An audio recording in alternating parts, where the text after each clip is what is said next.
Hello, good morning. Dr. Gan Montenegro po ulit. Okay, so, paano tayo? Pasensya na masyadong puro shorts lang yung naipopost ko kasi busy eh. Ang dami mula nung mga nakalipas na buwan. Ang daming pasyente na karamihan ubot sipon. So, dati napag-usapan na natin yung tungkol sa ubot sipon. Ngayon, subukan natin pag-usapan yung, kasi may mga nagtatanong, bakit ba yung ubo ng anak ko hindi nawawala, parang pabalik-balik, magkakaroon, tapos mawawala, o parang ang tagal-tagal na ng ubot sipon ng anak ko. Commonly, yung mga ganyan, pinag-iisipan namin kung unang-una, baka hika or allergies, or tuberculosis, no? So kasali palagi sa tinatawag naming differential diagnosis o dun sa mga pinagpipilian kung anong klaseng sakit meron yung mga pasyente, yung mga bata, lalo na kung yung ubo pabalik-balik at saka paulit-ulit. Ngayon, so pag-usapan natin yung TB. Sa mga bata, ang tawag dyan is primary complex. Lalo na dun sa mga bata na first time masabihan na meron silang tuberculosis. So, ang primary complex at saka TB is iisa lang po. No? So, isa lang yan. Dahil parehong ang pinagmulan yan is yung bacteria na tinatawag na Mycobacterium tuberculosis. No? Medyo matapang. Magaling, makapal ang muka. In this case, makapal ang balat ng mikrobyo na yun na hindi basta-basta na namamatay or napapatay ng immune system ng katawan natin. Anyways, so saan nakukuha ang tuberculosis? Ang tuberculosis po ay nakukuha sa ibang tao, sa ibang taong may TB. Kapag naubuhan, nakalanghap tayo ng laway na meron ng mikrobyo, makukuha natin. Ngayon, hindi basta-basta ang mga bata nakakahawa ng kapwa bata. Hindi katulad ng matatanda na ang bilis makapaghawa ng mga bata. No? So, huwag kayong masyadong mag-alala kapag halimbawa merong isa sa mga anak ninyo nagkaroon ng tuberculosis, tapos baka mahawa yung ibang mga anak, hindi ganun ka dali yun. Hindi yung katulad na halimbawa ako, meron akong TB, tapos umubo ko, meron akong mga bata dun sa paligid, malamang mahahawa ko yun dahil ganun, dahil malakas na yung pag-ubo ko. Hindi katulad ng mga bata. Okay, so hindi rin nakukuha ang tuberculosis sa pag-share ng utensils, no? So hindi nyo kailangang hiwalay yung mga kutsara, yung mga kubyertos, yung baso, dahil hindi yun nakukuha sa laway lang. No? So pwede pa rin mag-share ng utensils o unhygienic, pero kasi sa atin, di ba? It doesn't matter kung sa bata naman ang galing. So you don't need to separate the utensils. Ganun pa rin, no? Hindi nyo rin sila kailangan hindi papasukin dahil it's discriminatory, no? Tapos, ang tuberculosis kasi is endemic sa Pilipinas. Ibig sabihin, kahit sino sa Pilipino pwedeng magkaroon ng TB dahil nandito. Ang Pilipino kasi is hindi masyadong hygienic pagdating sa ubo. So bihira sa atin yung nagko-cover ng cough. At the same time, madami pa rin sa atin, makikita mo pag lumabas ka sa bahay niyo, punta ka ng kalsada, ang daming taong dumudura sa kalsada. So isa yan sa mga dahilan kung bakit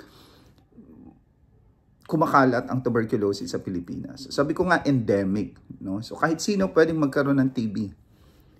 Ngayon, huwag naman kayo matakot. Hindi naman yan katapusan ng buhay ng anak ninyo o ng pasyenteng may TB kung nasabihan na meron silang tuberculosis. Bakit? Kasi nagagamot ang tuberculosis. Kayang gamutin. No? And also, hindi yung mga taong nagkaroon ng tuberculosis. Halimbawa, ako, nagkaroon ako ng tuberculosis ngayon. 6 years after, nagkaroon ulit ako ng tuberculosis. It doesn't mean dahil nagkaroon ako ng tuberculosis ngayon. Nagkaroon ako ng tuberculosis ulit 6 years after is because nahawa ako ulit. Di ba? Okay? Okay. So, sa mga bata, paano nalalaman na mayroong tuberculosis? So, syempre, pagpunta nyo sa doktor, ang usual na gagawin dyan is ipapa-x-ray, chest x-ray ng mga bata. And then, pwede rin ipa-skin test, no, para ma-confirm kung talaga bang merong tuberculosis yung mga bata. Meron ngayon, bago, pero mostly pang matanda to yung tinatawag na gene expert. Ang problema sa gene expert, pag-uusapan natin yung mga bata, kasi hindi siya pwedeng, ang mga bata hirap maglabas ng plema. So, ang gene expert, ang ginagawa nun is tinitest nun yung plema. Kung papansin ninyo, paulit-ulit kong sinasabi plema, hindi laway. No? So, hindi ganun kadali mag-expectorate o maglabas ng plema ang mga bata. So, ang gene expert, importante doon, plema, hindi laway. Okay? So, primarily sa mga bata sa Pilipinas, ganun pa rin. So, x-ray at saka skin test. So, doon tayo nagbabase kung merong tuberculosis ang bata o wala. So, nagagamot, no? Importante, sundin yung dosage ng gamot. Madalas, ang ibinibigay tinatawag na triple anti-COX therapy. No? So, yan yung 3 gamot na ibinibigay sa bata sa loob ng 2 buwan. And then, after that, i-assess yung bata. Kung nag-respond naman yung bata dun sa gamot, tinatanggal yung isa. Tapos, the rest of the 4 months, 2 na lang yung ipapainom dun sa bata.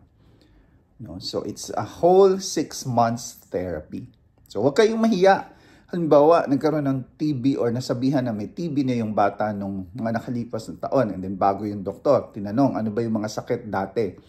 Huwag kayong mahiya na sabihin na nagkaroon ng TB yung anak ninyo. Kasi, makakatulong yon yung information na yon para ma-narrow down nung bagong doktor yung pag-iisip niya kung paano niya i-diagnose yung anak ninyo. No? So, nagagamot. So, pagkatapos ng gamutan, considered as treated yung bata, so back to 0. Sabi ko nga, pero pwede pa rin mahawa pagdating ng panahon. Kaya anong ginagawa natin? Commonly, pag ang isang bata is na-diagnose na merong tuberculosis, lahat ng kasama niya sa bahay, everyone in the household, should be screened for tuberculosis as well. Kasi, magagamot tayo, gagamutin natin yung bata. Yung pala, merong isa dun sa bahay na merong tuberculosis. Di mahahawa siya ulit. Sayang lang yung effort natin. Oh, and by the way, hindi na uso yung typical na alam natin na taong may TB. Hindi na uso na dapat payat. Hindi na uso na dapat ubo ng ubo. Hindi na uso na dapat yung walang ganang kumain. No? So, may batang chubby, matataba, active, pero may tuberculosis. So, huwag masyadong panindigan yung stereotypical itsura ng isang batang may TB dahil hindi na po ganun yun. Kahit sino pwedeng magkaroon ng tuberculosis. lalo na dito sa Pilipinas. Okay? So, in summary, endemic ang tuberculosis dito sa Pilipinas. So, kahit sino pwedeng mahawa.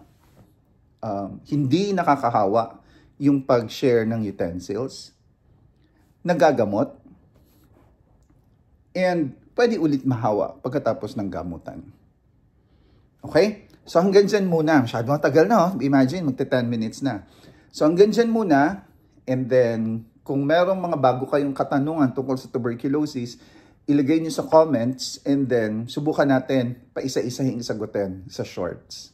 Dr. Gan Montenegro po ulit. Please like, subscribe, and share the videos para yung mga kasama natin is matuto at hindi matakot. Alright? Bye-bye. Take care, everyone.